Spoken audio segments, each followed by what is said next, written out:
নমস্কাৰ। এই মুহূৰ্তত অসমৰ প্ৰত্যেকগৰাকী জনতালৈ যিবোৰ ওলাইছোঁ ডাঙৰ খবৰ।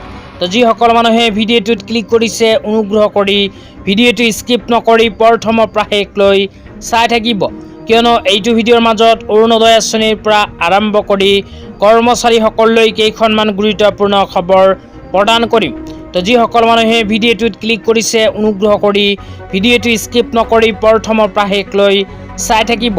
লগতে মোৰ চেনেলত নতুন হলে প্লিজ চেনেলটো সাবস্ক্ৰাইব কৰি মোৰ লগৰ থাকিব আৰু ভিডিঅ'টো শ্বেয়াৰ কৰি আপোনালোকৰ বন্ধুবৰ্গকো চোৱাৰ কাৰণে সুযোগ প্ৰদান কৰিব। তো বলক ভিডিঅ'টো আৰম্ভ কৰি আজি প্ৰথমটো গুৰুত্বপূৰ্ণ খবৰৰ বিষয়ে বিস্তাৰিত জানি লওক। তো আজিৰ প্ৰথমটো গুৰুত্বপূৰ্ণ খবৰ হ'ল অৰুণোদয় আঁচনিলৈ। তো ৰঞ্জিত কুমাৰ দাস ডাঙৰীয়াই অৰুণোদয় আঁচনিলৈ এনেকৈ এখন আপডেট প্ৰদান কৰিছে। তো ইয়াতে লিখা আছে, সমগ্ৰ অসমতে অৰুণোদয় আঁচনিৰ কাম প্ৰায় শেষ হৈছে যদিও BTAD এলেকাত এতিয়াও অৰুণোদয়ৰ কাম আৰম্ভ হোৱা নাছিল।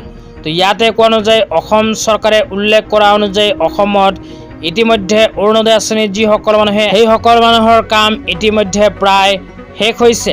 তো আপোনালোকে যদি অৰুণোদয় আঁচনিত নতুনকৈ আবেদন কৰিছিল তেন্তে অৰুণোদয় আঁচনিৰ ধন আপোনালোকে অতি শীঘ্ৰে লাভ কৰিব, কিয়নো ইয়াতে উল্লেখ কৰা হৈছে যে সমগ্ৰ অসমতে অৰুণোদয় আঁচনিৰ কাম প্ৰায় শেষ হৈছে।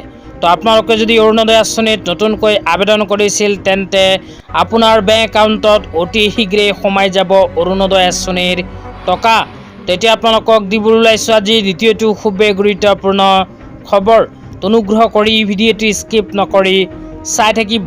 তো আজিৰ দ্বিতীয়টো গুৰুত্বপূৰ্ণ খবৰ হ'ল অসমৰ চাহ শ্ৰমিক আৰু কৰ্মচাৰীসকলৰ বাবে।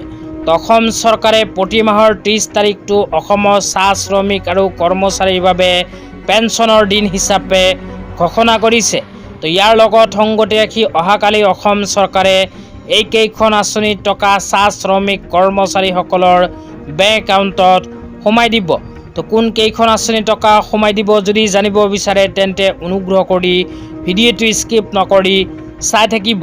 লগতে মোৰ চেনেলত নতুন হলে প্লিজ চেনেলটো সাবস্ক্ৰাইব কৰি মোৰ লগৰ থাকিব। তাৰ পিছত লিখা আছে, পেঞ্চন উপকৃত পেঞ্চনাৰ 60,000 একগৰাকী প্ৰতিমাহে আদায় দিয়া পেঞ্চনৰ ধন 26.7 কোটি টকা। পৰিয়াল পেঞ্চনৰ লগতে সাধাৰণ পেঞ্চন আঁচনিৰ টকা অসম চৰকাৰে অহাকালি প্ৰদান কৰিব। তো অহাকালি হ'ল 30 মে'। অহাকালি অসমৰ চাহ শ্ৰমিক আৰু কৰ্মচাৰীৰ বেংক একাউণ্টত অসম চৰকাৰে সাধাৰণ পেঞ্চন আৰু পৰিয়াল পেঞ্চন আঁচনিৰ টকা প্ৰদান কৰিব। তো আজি ইমানেই। ভিডিঅ'টো চাই কেনে পালে নিশ্চয় এইটো ভিডিঅ'ৰ কমেণ্ট বক্সত কমেণ্ট কৰি জনাই দিব। তো